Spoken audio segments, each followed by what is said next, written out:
Sir ticket को लेकर चर्चा है कि कई टिकटों को लेकर मंथन वापस से चल रहा है। लेकिन भारतीय जनता पार्टी को सभी कार्यकर्ताओं को विश्वास रखना चाहिए कि केंद्रीय चुनाव समिति ने जिसको भी टिकट दिया है वही हमारा भारतीय जनता पार्टी का प्रत्याशी है। और माननीय प्रधानमंत्री मोदी जी ने भी यही कहा है कि कमल को ही ध्यान में रख करके अभी सभी कार्यकर्ताओं को एकजुट होकर के केवल चुनाव जिताने के लिए इस लक्ष्य को लेकर के काम करना चाहिए।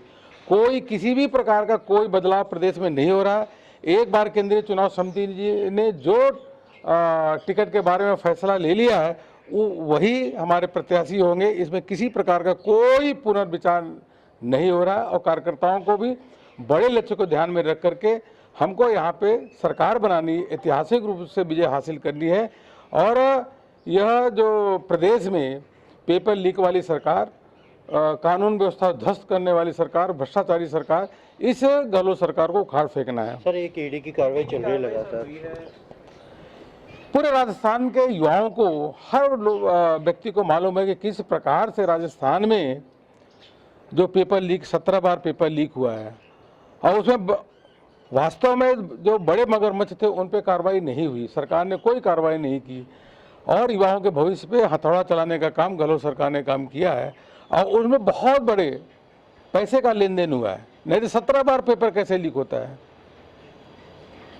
और यह जो कार्रवाई हो रही है अपने जो भी इनपुट होगा उसके आधार पे सब स्वतंत्र एजेंसीज हैं अपना कार्रवाई कर रही हैं। सभी को स्वागत करना चाहिए कि अगर निर्दोष है तो नहीं फंसेंगे, अगर गलत है तो जरूर फंसेंगे। राजस्थान की जनता जानती है कि पेपर लीक में बहुत बड़े पैमाने पे घोटाला हुआ है और उसमें सरकार के बड़े बड़े लोग, मंत्री से लेकर बड़े बड़े लोग उसमें इन्वॉल्व थे। सब सीएम ने ट्वीट भी करा है कि सीएम ने इसको लेकर के और कहा है कि जिस तरीके से मेरे बेटे को भी समन दिया गया है तो चुनाव से पहले इस तरह का कार्रवाई क्यों? मतलब किसानों का हित नहीं चाहती गवर्नमेंट। और नहीं, भारतीय जनता पार्टी लगातार आंदोलन भी की है, लगातार गहलोत जी से मांग भी की है कि पेपर लीक 17 बार हुआ है, उसकी आप कार्रवाई करो, उसकी जांच करो, बड़े बड़े मगरमच्छ हैं उन पे कार्रवाई करो। लेकिन गहलोत सरकार ने कभी भी गहलोत जी ने कार्रवाई नहीं की और युवाओं के साथ लगातार खिलवाड़, उनके भविष्य के साथ खिलवाड़ करने का काम किया है। अब उनको इस बात पे निश्चिंत रहना चाहिए कि अगर कोई दोषी नहीं है तो उसमें कुछ नहीं निकलेगा, लेकिन अगर दोषी है तो जरूर उस पर तथ्य सामने जनता के आएगा।